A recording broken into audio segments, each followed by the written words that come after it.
आज PSL 10 2.0 का दोबारा से आगाज हो गया है। We had some score to settle with our arch rivals और वो हो गया है।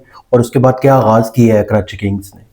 कराची किंग्स वार के बाद तो कराची किंग्स ने पेशावर ज़मी को ही वार दिया। और कराची किंग्स ने ज़बरदस्त खेला है, स्पेशली डेविड वार्नर और विंस, जो इन दोनों के दरमियान में 162 रन की पार्टनरशिप लगी है, वो टर्निंग पॉइंट था। हालांकि वो 10 रन पर ओवर के लिहाज से खेले हैं। हालांकि उनकी विकेट कोई नहीं गिरी थी, इससे भी तेज खेल सकते थे, लेकिन गेम इन कंट्रोल थी। और उसके बाद पर खुशदिल शाह ने क्या एंड किया और नबी ने अ, आखिरी 11 बॉल्स पे उन्होंने 50 रन किए हैं। देखिए, आखिरी बात 11 बॉल्स। बात ये थी कि कंट्रोल कर लिया था ज़ल्मी ने।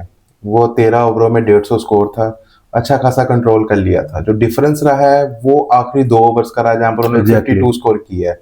और at the end of the time दोनों टीम्स बराबर थी, जहां पर कराची किंग्स ने 12 बालों पे 52 स्कोर किया था, वहीं पर उनको 12 बालों पे 52 स्कोर ही रिक्वायर्ड था। Specially David Warner, James Vince, दोनों ने बड़ी बेहतरीन इनिंग्स खेली। जो टर्निंग पॉइंट ये था कि जहां पर हुसैन तल्लक ने कैच छोड़ा, किसका, मोहम्मद नबी का, जब वो 1-2 स्कोर पे खड़े हुए थे। उसके बाद दोनों ने जो धुलाई करना शुरू की।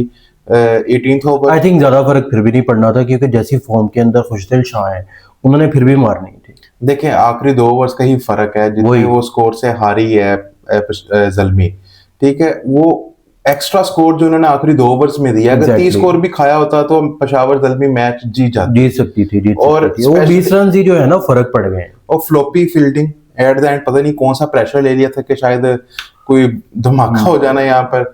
फ्लोपी फील्डिंग, कैच नहीं, छोड़ना। फील्डिंग तो खैर कराची किंग्स ने भी कोई खास अच्छी नहीं की। पर देखिए उनके कैचेस ड्रॉप किए हैं, बाबर आजम का कैच ड्रॉप किया है, पेशावर के साइम अयूब का कैच ड्रॉप किया है। साइम अयूब का कैच कोई ज्यादा कॉस्टली नहीं हुआ, लेकिन बाबर आजम का कैच कॉस्टली हो सकता था, जैसे वो इनिंग्स खेल रहे थे। हालांकि उनके साथ कोई खड़ा नहीं हुआ, लेकिन अगर कोई खड़ा हो जाता तो ये रन आसानी से चेज हो सकते थे। 214 तो उन्होंने कर ही लिया था, 234 भी ज्यादा दूर नहीं था। देखिए बहुत ज्यादा दूर था। बाबर के साथ कोई खड़ा हुआ नहीं। बाबर ने अपना पार्ट खेला है इस गेम के अंदर, जो वो जिस तरह की इनिंग्स खेलते हैं उससे शायद उन्होंने 20 स्कोर ज्यादा ही की है। उनके साथ खड़ा होना चाहिए था सैम अयूब। वो 150 के स्ट्राइक रेट से खेले, आज उनको 200 के स्ट्राइक रेट से खेलना चाहिए था। आज जरूरत थी टीम को, और पिच में कोई खास था नहीं बॉलर्स के लिए। दोनों बॉलर्स को मार पड़ी, स्पेशली अगर हम बॉलर्स की बात करें तो वैसे ही पेशावर जल्मी के पास बॉलर शॉर्ट है। अलजारी जोसेफ के पार्टनरशिप थी ल्यूक वुड के साथ, ठीक है। और दोनों बॉलर्स ने बड़ी अच्छी बॉलिंग करवाई है पीएसएल के अंदर, और सिर्फ अब वुड रह गए थे और उनके साथ ओपनिंग बॉलिंग करवाने आए सैम यूब। ठीक है, कोई कॉम्बिनेशन बना नहीं है बॉलिंग लाइनअप का। इनका कॉम्बिनेशन डिस्टर्ब हुआ है, जो काफी डिस्टर्ब हुआ है। नहीं राना बैठे हुए हैं, उनको खिला देना उसको चाहिए खिला था। सकते थे, लेकिन जो कॉम्बिनेशन डिस्टर्ब हुआ है ना ब्रेक आने के बाद, उसने कॉस्टली किया। एक तो मिचेल ओवन चले गए हैं। उनका वैसे उनका कॉन्ट्रैक्ट ही इतना था। पर एग्जैक्टली अगर वो ब्रेक ना आती तो शायद वो टीम में होते और इजी हो सकता था उनके लिए। पर पेशावर जल्मी के लिए बॉलिंग का सबसे बड़ा मसला है पेशावर को। वो दोबारा से बॉलिंग का मसला दोबारा से वापस आ गया ना, वही क्योंकि मिचेल ओवन बॉलिंग भी करते हैं ना, एक आधी बॉलिंग भी ओवर में दे देते हैं आपको।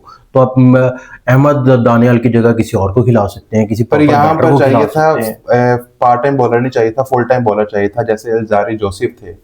और यहाँ पर नहीद राना बड़ा अच्छा रोल प्ले कर सकते थे पेशावर जल्मी के लिए।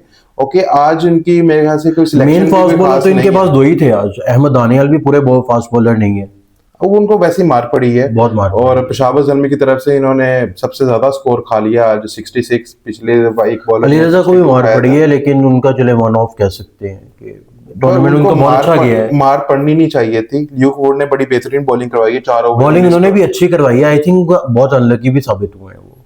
पर इनके पास बहुत अच्छी बैटिंग बॉलर्स, की है मोहम्मद नबी ने भी, उनको भी क्रेडिट देना पड़ेगा। वही स्पेशल जो इनिंग्स थी, स्पेशली नबी और प्रेसिडेंट नबी और खुशदिल शाह दा हिटर। लेकिन खुशदिल शाह जो हैं वो अपने आप को प्रूव कर रहे हैं कि वो क्यों पाकिस्तान नेशनल टीम में वापस आना चाहिए उनको। उन्होंने अपना कमबैक करना चाहिए। मिडिल ऑर्डर में वो अपने आप को बहुत स्ट्रॉन्ग साबित कर रहे हैं। जैसे कि वो पहले भी कहते थे कि मैं मिडिल ऑर्डर का अच्छा खिलाड़ी हूँ, उनको मिडिल ऑर्डर में ही खिलाना चाहिए। नहीं, आज तो इन्होंने फिनिश की है, जहां पर वो फिनिश भी कर सकते हैं, मैच को लेकिन एक प्लेयर को आप भूल रहे हैं जिनको मुकम्मल क्रेडिट उन्हें देना पड़ेगा। अगर वो ना होते तो कराची किंग्स कभी नहीं जीत सकता था। वो तो मीर हमजा मीर हमजा ने जो 13th और 17th ओवर किया है ना, वो जबरदस्त बॉलिंग है। वो इकोनॉमिकल बॉल, अगर वो उसमें ओवर्स में अगर 10-15 रन हो जाते तो मोमेंटम कहीं नहीं जाना था। डिफरेंस दो बॉलर्स ने डाला, स्पेशली हसन अली और मीर हमजा, और दोनों बड़े अब ये strong दोनों contender क्रूशियल हैं। ओवर्स थे, अगर इनमें रन्स हो जाते तो इसके बाद मोमेंटम पेशावर ज़ल्मी पकड़ नहीं पाई। 13वें ओवर के बाद भी मोमेंटम उन्होंने पकड़ा, लेकिन वो थोड़ा सा गेम में पीछे रह गए। फिर 17वां ओवर उन्होंने किया, वो भी बहुत अच्छा किया। उसके बाद भी मोमेंटम जो है ना, वो जैसे ही बनने लगता था मीर हमजा बॉलिंग करने आ जाते थे। मीर हमजा ने बड़ी अच्छी बॉलिंग कराई, लास्ट बॉल पे वो आके इंजर्ड हो गए हैं और उनको बाहर Exactly. उनके लिए स्ट्रेचर लेके आए थे वो वगैरह थे। मैंने स्ट्रेचर पे नहीं जाना, मैं वॉक करूंगा।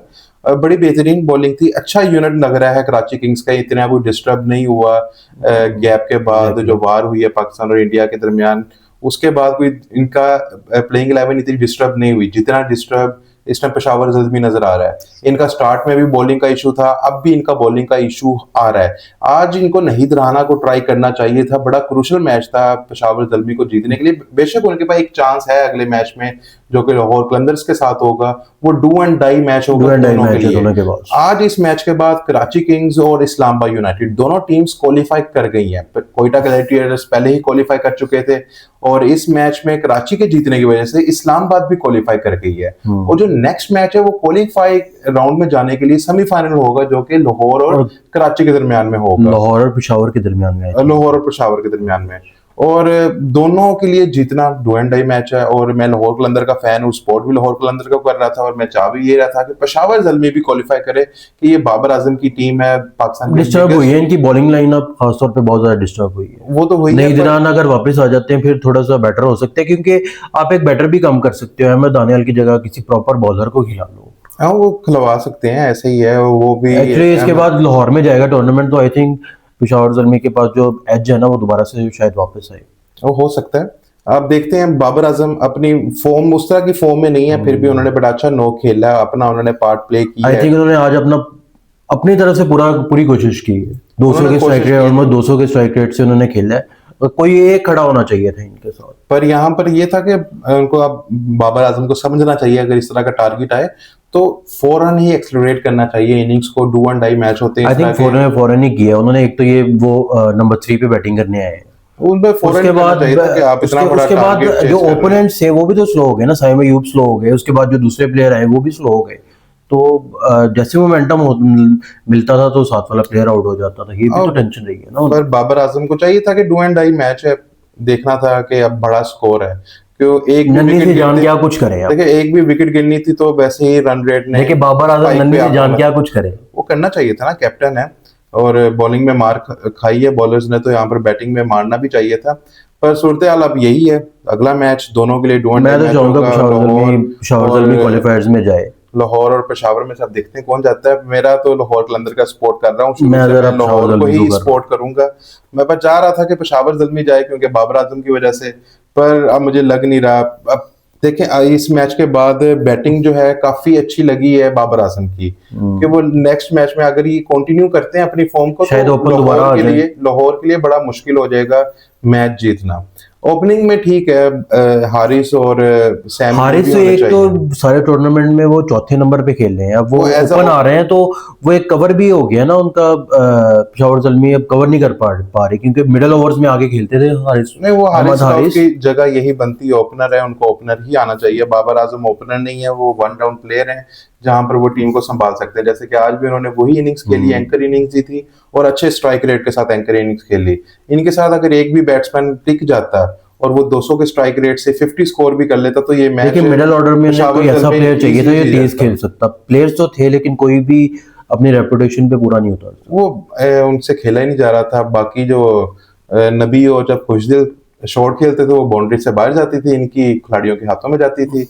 और इसी तरह ही जैसे कि एक तो टॉस जीत के बॉलिंग का फैसला कर लेना, आई थिंक बैटिंग करते तो बेहतर होता है ना। जैसे आज हुसैन तल्लत ने कैच छोड़ा, वैसे ही पाकिस्तान ने राफेल्स गिराए थे, वो भी गिरते रहे, राफेल्स भी और कैच भी गिरते रहे। और यही बात होती है, जहां पर कोई चीज गिर जाए वहां से उठना बहुत मुश्किल होता है। यही था, पेशावर ज़ल्मी भी उठ ना सकी उसे कैच ड्रॉप होने के बाद। और अब देखते हैं लाहौर में क्या होता है, लाहौर जीती है या पेशावर जीती है। मैं लाहौर का फैन हूँ, मैं लाहौर को सपोर्ट करूंगा। भाई पेशावर को सपोर्ट कर रहे हैं बाबर आजम की वजह से, पर मैं सपोर्ट लॉयल हूँ, लॉयल फैन हूँ। मैं यही चाहूंगा कि लाहौर कलंदर्स क्वालिफाई करे और ये PSL भी वो जीते।